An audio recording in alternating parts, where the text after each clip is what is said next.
All right, are we in? We're in. Awesome. Perfect. All right, hello everyone. Thanks for being here. I'm Nathaniel from KoobrikLabs, and I'm here with Conner from MASV. Hey everyone. We'll give it a minute while people roll in.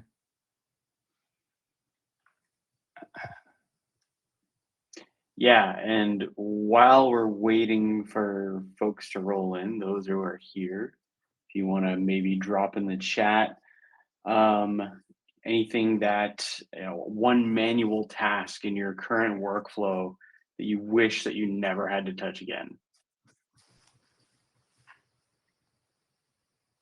There's no wrong answers. It could be anything. Seeing Orlando, some good to familiar see you. names. Yeah, Familiar names Orlando's from our here. Creative Collectives lab. Hey Peter, hey Dave. Some KoobrikLabs Douglas. Creative Collective people. One manual task, Rachel, that you wish you never had to do again.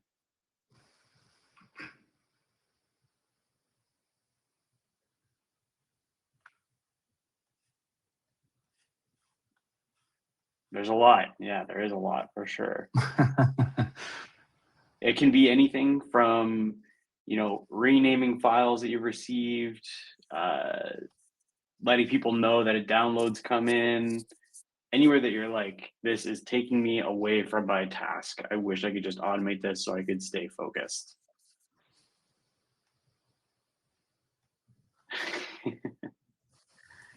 Chris, thanks for joining us. Good to see you. Got that family support there. Yeah. Chris from MASV, our API expert, who's joining us. Happy to have him on the webinar today. Colleen from CJVFX. I see a little .ca there as well. Hi from Canada. Any Angelinos in the house? What's the farthest? What's the farthest somebody's joining in from the US right now? Anywhere around the world?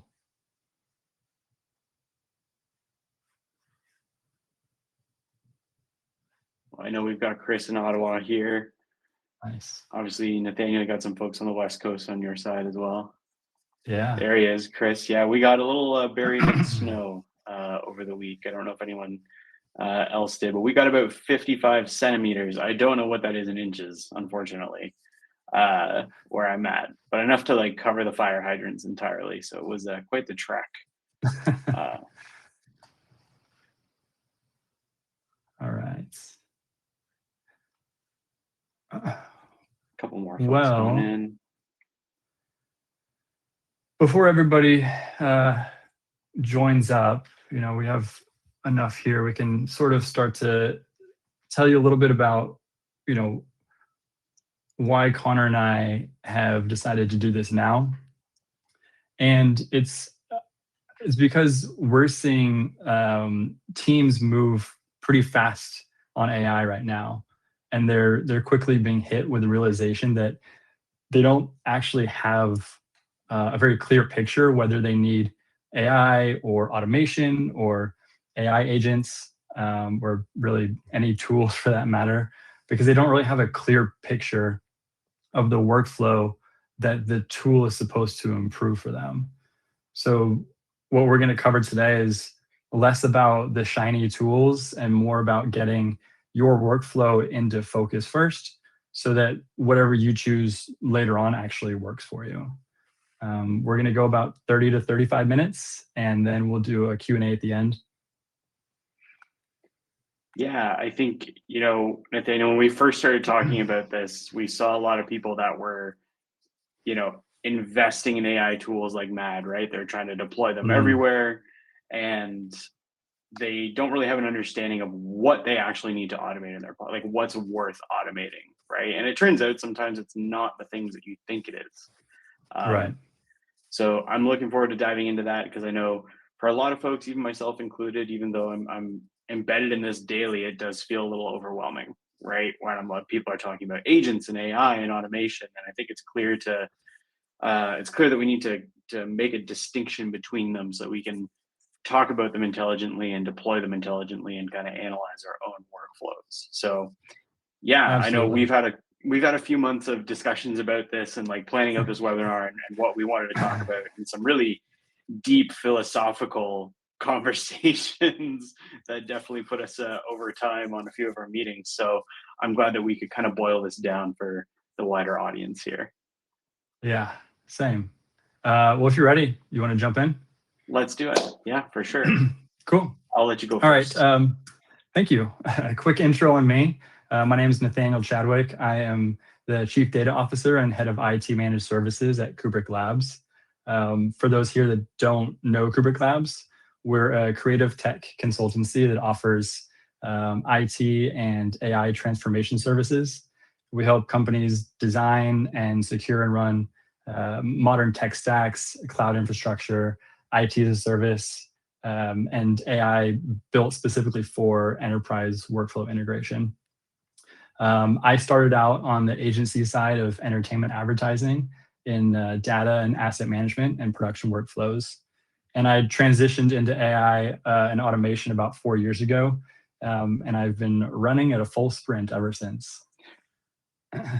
That's awesome. Well, I'm Conner Stirling, and I am the Partner Success Solutions Engineer here at MASV. And what that means, because it's quite a long title, is I work with our partners, people like KoobrikLabs, also some of our integrations like with Amazon and Mystica Workflows and a few other integrations that we have natively within MASV, just to make sure that they're using MASV to the platform's most capability or highest capability. And making sure that they have all the tools and enablement material that they need. So, I work a lot with folks who are they find that they need ways to tie tools together. So, MASV, for those who don't know, is an intelligent managed file transfer solution. So we bring in files intelligently and place them where they need to be, whether that's on your S3 bucket, your on-prem storage, inside of a MAM. And we can also provide context for those assets in terms of where they came from, who they came from, when they came in. And my background is, sorry, I feel like I skipped over that a little bit. My background, actually, I come from the world of visual effects in film and TV. I had about almost a decade of working in film and TV as a visual effects editor, as well as an on-set supervisor. So I'm very familiar with the problems that come with moving data because I've always had to move a lot of it. And bad file transfer tools are a huge problem, and they've become a huge bottleneck. So MASV is to ensure that when you're moving terabytes of high stakes data, your data pipe doesn't necessarily burst under the needs of your production schedule. So we're going to talk a little bit about that today and how that kind of fits into automation and getting your creative time back. Awesome. Thank you, sir. You ready to dive in? Let's do it. All right. So we're going to start with talking about streamlining. In 2026, when we talk about streamlining, we don't mean do everything faster at any cost. The goal should not be to focus on AI to fix the problem.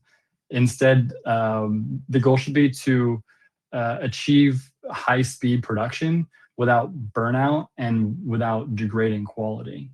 A pattern that we keep seeing are teams trying to automate their way out of a process that they haven't fully defined yet. And the workflow may temporarily get faster or better by doing that, but eventually you'll see the number of mistakes start to go up, and then the quality control just collapses after that. So today's theme is strategy first, get clear on the workflow, and then automate second, which will allow you to then pick the tools that match it. If you do that, the tech starts to seamlessly work for you instead of adding to the chaos of a messy workflow. Yeah, Nathaniel, I think, one of the things that we talk about a lot is, in 2026, timelines are super condensed, right? Mm, They're not getting longer, and people are trying to brute force quality by, like you said, automating processes faster, and they're kind of in a panicked mode because they don't have time. So, like you said, strategy first, prioritize strategization and automation, and that's going to buy back your creative time. absolutely. Um, so before AI, do you know your workflow? Um, Here's a fun test. If I asked you right now to explain your daily workflow in enough detail that someone else could step in and do your job tomorrow, would you be able to do it? Connor, would you be able to do it? So it's a good question because, ever since you asked me this question, I have not stopped thinking about it because, I do some of the content creation here at Massive, right? And one of the things we Mhm. do is, we record interviews, right? And my first thought was, yeah, absolutely. I know exactly what I do. And then I realized as I started going through it that so much of it is muscle memory and so much of it Yeah, is instinctual, right? And that yeah, you become the bottleneck because you're the only person that knows, like, yeah, that file goes there. And so yeah. explaining that becomes really difficult. I think it's safe to say that most creative teams operate on a mix of intuition and muscle memory, and that institutional knowledge that you just mentioned. Like when you think, I know how to do that, or I know what to do next, but you may be the only one. And I feel like that's really normal. But the problem with that is you can't automate intuition, right? So you have to find a way to document it first. And that's where you find those exceptions that start piling up. And we see this a Well, lot. We see this a lot with clients that say, you know, we want to build an automation that routes files correctly, and we say, great, what's the step-by-step logic? yeah, where? Where do the files go? Yeah, where do the files go? Who needs to be Yeah. notified? What are those exceptions? And like more often than not, the answer is, well, it depends. And the steps and the decisions that are hidden within that depends, it depends, that's where the workflow lives. And if that part isn't captured, the AI and automation will always feel unreliable because they're operating on an incomplete model of how your team actually works. Yeah, I think it's important to call out because I had a colleague tell me this, a while back about AI, right? Where it's just like it's just its best guess, right? It's making an assumption, it's making a pattern recognition. So it'll do its best to determine, well, I think the files go here and I think they go here. And whether it gets it right is kind of a 50-50, sometimes lower, sometimes higher. And like I know that there's vibe coding out there right now, right? But we can't necessarily automate vibes when it comes to our workflow. Some people's workflow is entirely built on vibes, right? And machines don't necessarily work like that. They're going to fail to Mm. replicate that every single time. So if you can't sit down and do this process, because I think this is the first question you have to ask yourself is, can I describe this? And once you do it, you gain so much insight into your actual process. But if you don't, you're going to lose out on all the benefits of automation, AI, and agents that we're going to talk about. So, and we're talking about why does this actually matter, right? So there's kind of the creative tax, right? So right now, teams are overwhelmed by tools. Okay, folks are managing tons of subscriptions. They're managing, what tool does this, which tool does that. Some tools are better for other things than others, right? And so you're having to move your data between those tools. That takes time, right? Context switching is kind of a huge tax that we don't realize that we actually pay, and you end up having tool fatigue at the end of it, right? You're maintaining kind of the machine rather than actually using that machine. So I have to maintain, whether I'm building an AI agent or an automation. And Orlando is talking about so many tabs open every day, right? Context switching, Mm. but that's your own fault, Orlando. You got to close those tabs, man. Um, sorry, I'm calling you out on a webinar publicly. That's maybe not the best thing to do. But you get overwhelmed by them, right? There's so many different tools that specialize in so many different things, and moving between them and context switching is a huge creative task. And then oftentimes automation disappoints for exactly the reason that we just talked about, which is you haven't defined your framework, right? You're expecting automation to fill in the gap for you when you do need to do that. You need to understand X, Y, and Z. And if A, B, C doesn't happen, here's the path that it takes. But also, faster doesn't necessarily equal better. Just because I'm able to send an AI agent again off to do something, or fire off an automation, just because it does it quickly doesn't mean it's the best way to do it. There does need to be a human in the loop for some things versus just letting AI run rampant in your playground that you've created. So one of the other costs, is is rework, right? I don't want to have to necessarily go back, rework things, or no version gets approved in V1, right? Things always come back, so we also need to be able to reiterate on the pipeline. So this is why we want to automate things, right? We want to reclaim creative time, and we want to be able to get back small savings, right? Even automating things like notifications and emails is a huge deal.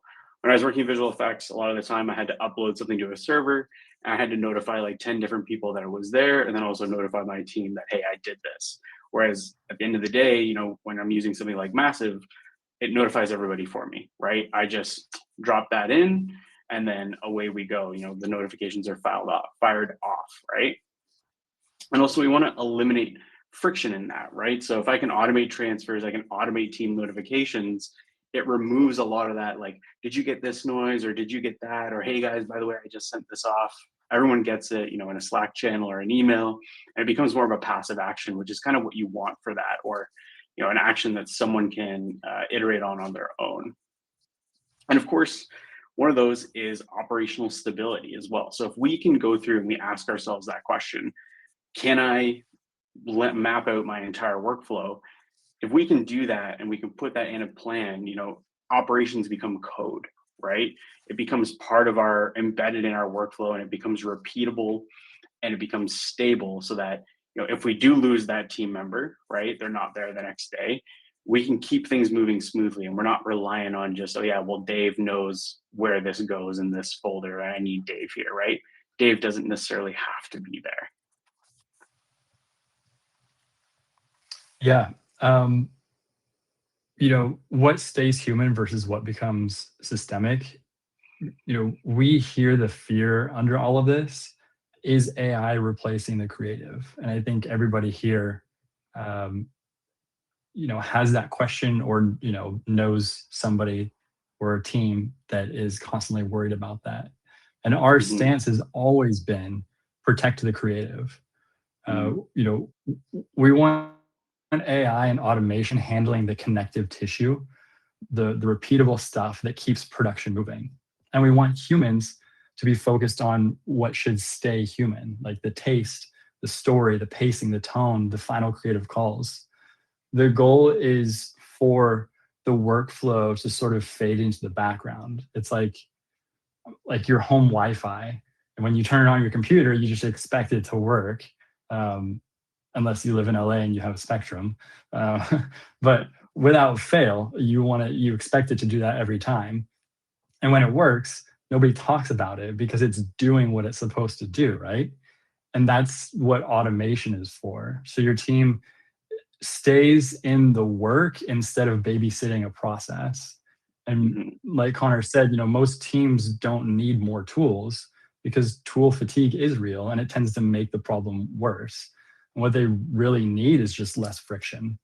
So, the bottom line, you want to automate what's repeatable so the creative work gets more attention and fewer interruptions.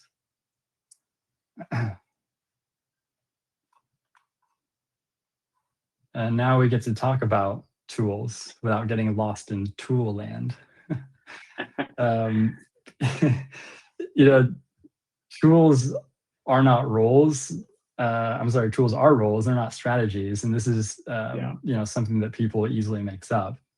And one trap that we find teams are falling into is treating tools like a strategy. Like we got an AI tool, so we're doing AI now. And you should think of tools like hires on your team. You hire them to do a specific job with a specific level of trust and oversight that matches that job. So before you invest in the tool, you want to know, what job is this tool doing, and how much oversight does that job need.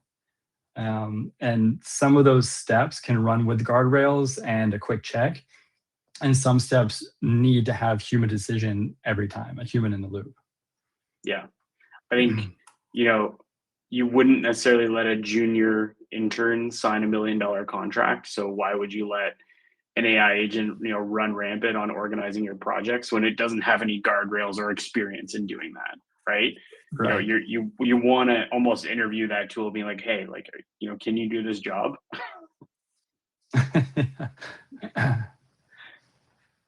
So when we're thinking about those kinds of tools, right, there are kind of 3 distinct categories that we need to understand when we're talking about it. So there's an automation, and automations are usually dumb but reliable, and that's usually how my wife would describe me. And it's for moving things like file transfers, right? I know, okay, this has come in, it needs to go to this storage location. For notifying people, there's no reason one person should have to go in and check and see if something's there, or send an email. I keep coming back to that, but it's such a time waster. So notifications, status updates about things, right? And then also just repeatable handoffs. So if a human's doing that same thing the same way every time, it absolutely should not be a manual process. It should be automated, and that should be one of the first things that you're looking to do, is put an automation in there to execute that. The other thing is AI. So AI is more of an assistant, right? We need to look at it that way. So it suggests, it doesn't necessarily decide. It's going to give you information. It's good at summarizing things. It's good at kind of giving you an overall view or pattern recognition. So it's going to help support your judgment in making a decision quickly versus making that decision for you. And so then agents are the things that tie these all together, right? So it takes your artificial intelligence, it takes rules, and it takes automations, and you can use agents to create multi-step workflows. So they only work, and we're going to keep saying this over and over again, it only works if the workflow is clear. If you've made those decisions that X needs to happen, and if X doesn't happen, then Y needs to happen. Until you make those decisions yourself and have outlined it, AI can't necessarily help you, and it could actually create more chaos, right? So talking about the mapping of the work that we actually do, Nathaniel. Yeah, this is the exciting part in a nerdy way. They can make a pretty significant change, honestly. When you ask about workflows, most teams will only describe the workflow that they wish they had, like the clean, happy path. It's like inviting somebody over and your house looks clean, but you threw all this stuff in the closet before they came over. And that's never the reality, right? You want the messy path, and that's where the real cost tends to show up. So when you're going through this process and this exercise, don't aim for a perfect diagram. You want to aim for a useful one. When you map it, you want to include 4 areas. The first is, what are the actual tasks? Plain language, what happens? The second is handoffs. Every moment that work changes hands or systems. Third is the waiting, where time disappears. And the fourth is the rework loop, which is where you end up redoing something because the system didn't hold up. And the rework loop is often where about 20 to 30% of time and budget leaks, because it happens in small bursts that don't show up as one big failure. It's just constant friction, like little drops of water that eventually fill up the lake and end up breaking the dam. And from the technical side, go ahead, Conner. I was just going to say that 20 to 30% figure is a huge number for any producers that are listening in right now. Is that currently, like probably whether that's with or without automation, like that's 30% of your budget gone from having to just Mhm. rework things. And you have to do everything you can to protect that. And this is, something that plays into that strategy. Yeah, absolutely. And then Yeah. if you're looking at the technical side, the handoffs are usually where the files are dropped. So if you can point to the handoff in your process where things get lost or duplicated or confused, then it's probably a good bet that you've found like your first automation target. And then once you have those areas clearly defined, you can choose automation and AI with confidence, and you'll have usable data to measure the impact and ROI. That's the key word, ROI, right? Out of all of this is, how do I get my money and time back? Yeah, I know everybody's ears just perked up on that one. Yeah, yeah. um, but I mean, of course, the obvious payoff is time, right? But it's also attention. So Mhm. when you're not constantly asking if a file transfer went through or where the latest version lives, your team can get longer stretches of uninterrupted focus. And that's where the creative quality jumps because people actually have time to think, time to refine, the time to experiment and really just do what they were hired to do. Mhm. And in a lot of cases, it's be creative. Um, and it also reduces the invisible labor, which you and I talked about at length, Connor, which we think of as the mental tracking and the anxiety that comes with worrying about a fragile process. And especially to your point earlier about tool exhaustion, it's just the constant follow-up overhead. And that really takes away from the focus that people really need, that deep focus. So having So a reliable workflow will save minutes and it also will save energy. absolutely. And I want to pick on Orlando for a little bit because he dropped this in the chat earlier, which was about his Chrome tabs, right? And we talked a bit about context switching, and I think that a fun fact that not a lot of people know is that when you're in deep work, when you're actually deeply focused, if you have your attention drawn away from something, it actually takes you around 20 minutes to get back to that state of deep focus. This is a true stat. So if you have constant kind of notifications and pings and you're having to chase things down and do administrative tasks that aren't part of creative work, you are actually truly never in deep focus and you're never actually truly leveraging your own asset, which is your brain, to create this work. So when we're talking about these automations and talking about hidden labor factories, all this stuff, all this tedious stuff that could be automated, that should be automated, you know, is if you don't do that, you're pulling away from your greatest asset and probably one of your most expensive assets, which is the human side, right? Human creativity. So Orlando, close all your Chrome tabs now. You don't need a context switch or anything, right? Um, I know he's picking on me. Um, you know, you you can focus, right? You are the architect of your own focus, and so that should be a driver for you to explore. How do I automate a lot of these things? um, so yes, sorry, I know I spent a little more time on that slide than I should have, but that brings us to the end goal, right? With all these things, which is better Right. work, not more AI. Yeah, I think it's important. This is sort of a lot of information, but if you do remember one thing from all this, it should be, you know, design the workflow before you automate it. Use the automation to support the team, not replace the team, and then keep humans in control. Anywhere the work requires taste, accountability, or high trust decisions, um, that's when it becomes an operational advantage, and it will help stop chasing the shiny new AI things when you have a clear vision of what you need to make work, then you'll know the tools to make it work. Yeah, I think Um, so we'll go there ahead was. and oh, go ahead, John. No, I was just gonna say, I think, for those teams, right? They're kind of looking around right now and they're deciding, like, what do we automate? and they're kind of caught up in this automation AI arms race to make their business better and more valuable. And I think the winner overall isn't the person with the most tools, right? It's the team that has automated the drudgery of everything, that they can spend 90% of the day on the 10% that actually matters at the end of the day. Yeah, absolutely. So that takes us into our last slide, and then we'll jump into Q&A. Yeah. Winning. What does that look like in 2026? In teams that will win are the ones whose workflows will survive the real world demands and stress factors of a production workflow. And to put this in practice, I would pick one workflow and map it just the way we described. Just pick one, not 10.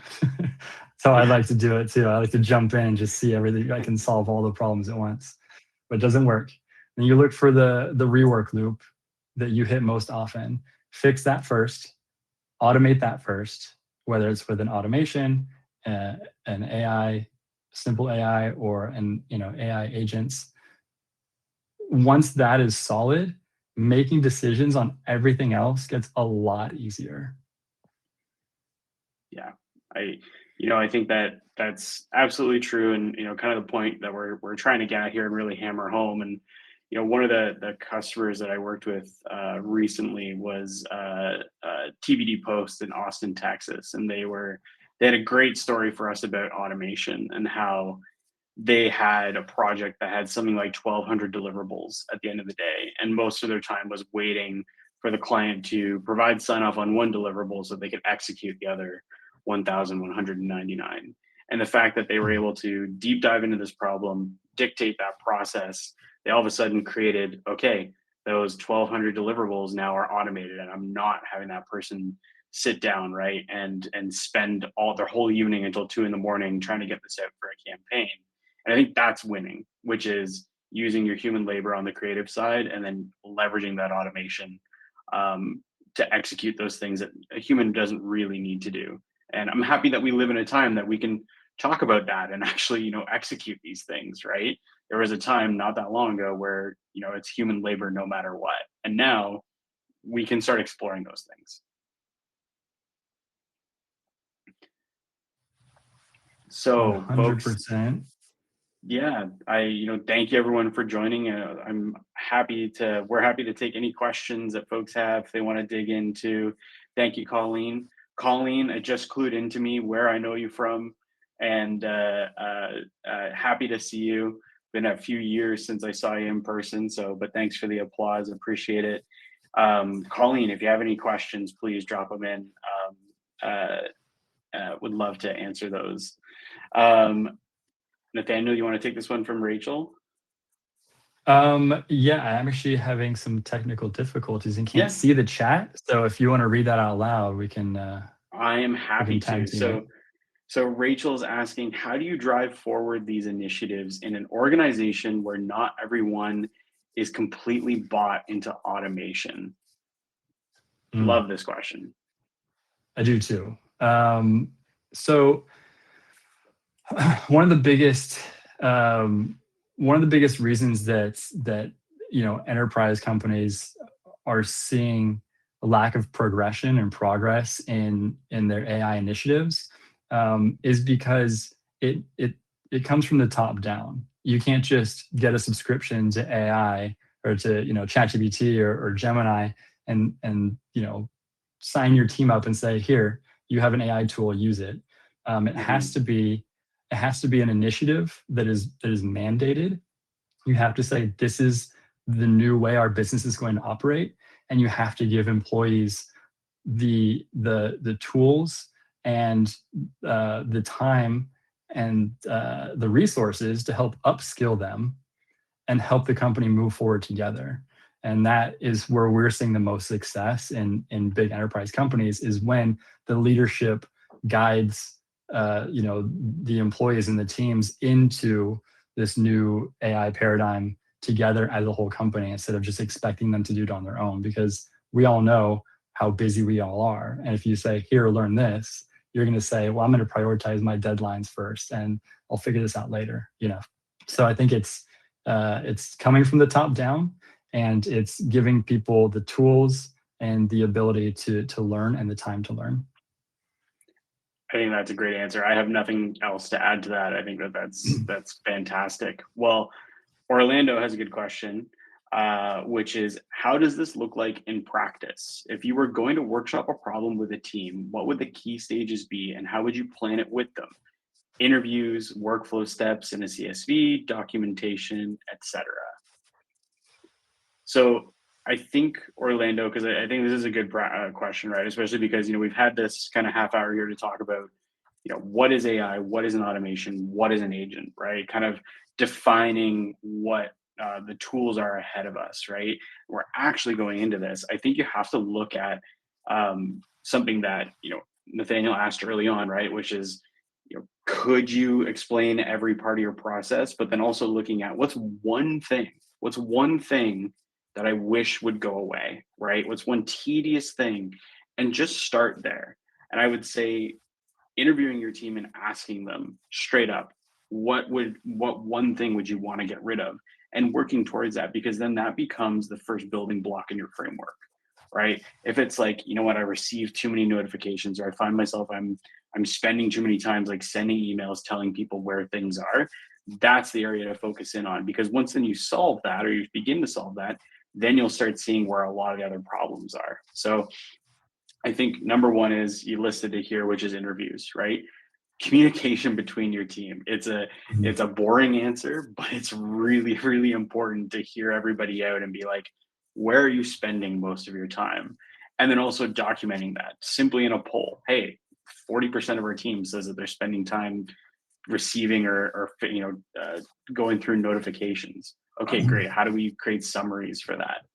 And then it's also looking at large kind of macro processes, right?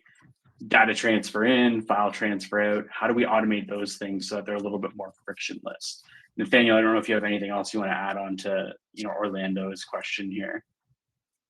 No, you pretty much nailed it. I think it is just making sure that you are taking a 30,000-foot view of the entire process, and you're not just you're not catering to one step in the process. You need to be able to implement tools, automations that are going to help the largest amount of people. And like you said, identifying the biggest bottlenecks is a great place to start.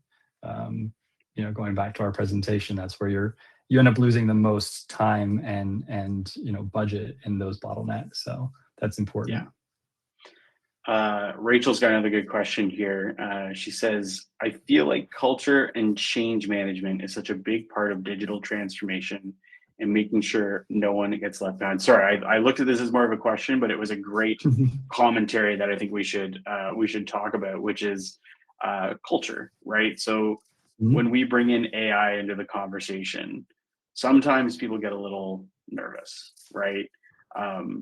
They look at AI as a replacement, not augmentation, where clearly we're talking about it as augmentation.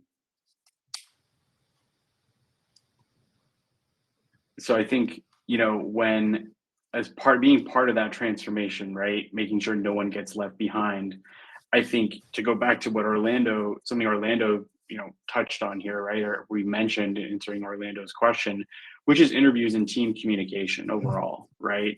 I think the more you leave out someone when you're talking about these processes, the more they feel like they're the thing that's getting replaced, right? The squeaky wheel is someone that sometimes it gets the grease, or sometimes it gets replaced in general, right? And so sometimes people feel, I think, afraid to speak up when some of these changes are in motion. So I think that team communication and team collaboration is a huge part of that. Making sure that people understand that we're not looking to replace them. We're just trying to make sure that they can focus on the actual things that they need to focus on without feeling the pressures of the in and outs around the task itself. I don't know if you'd agree with that or not, Nathaniel.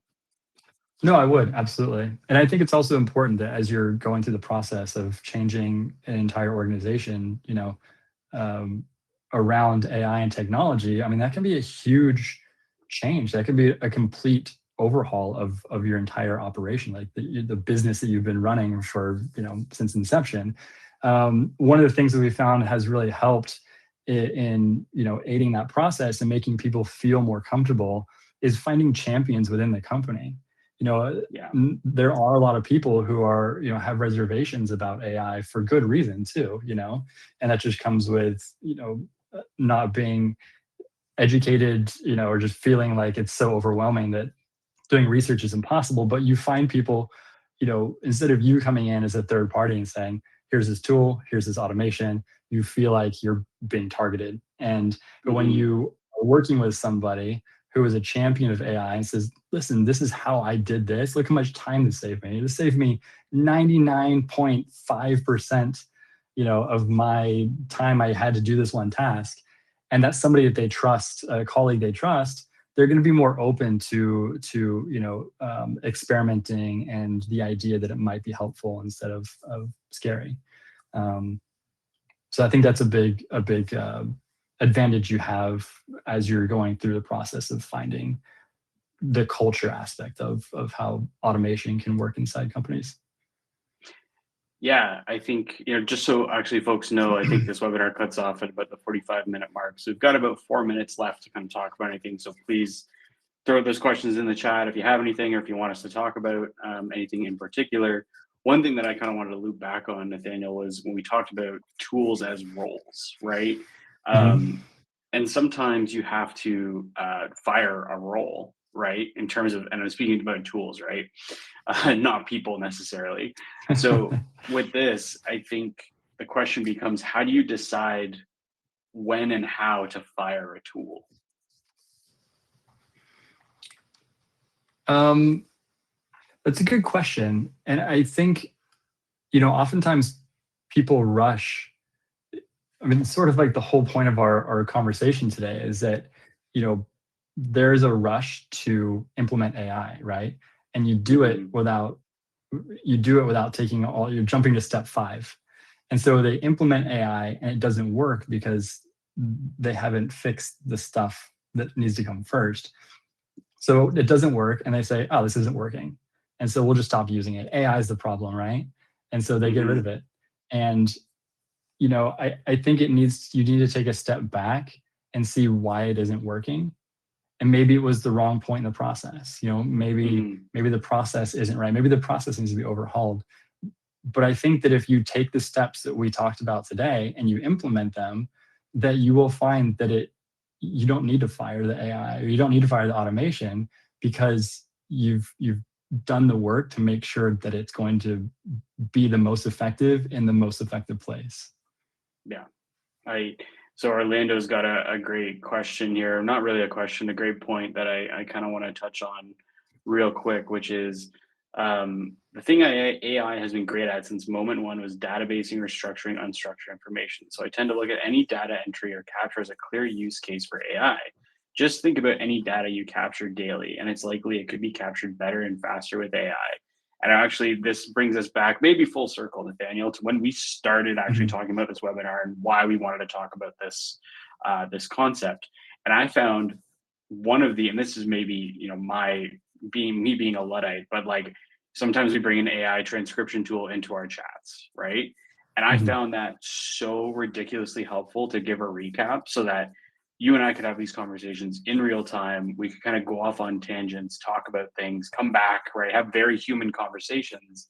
But at the end, reviewing that makes me, it gives me more insight into what we talked about, right? And I'm able to go review that, even think about things more clearly. And then when we did, recap and talk about these things, it was, I felt it was more effective in a way. So that's a great point, Orlando. And just as a use case on how we used AI to also, put ourselves on the path for this webinar with a transcription tool.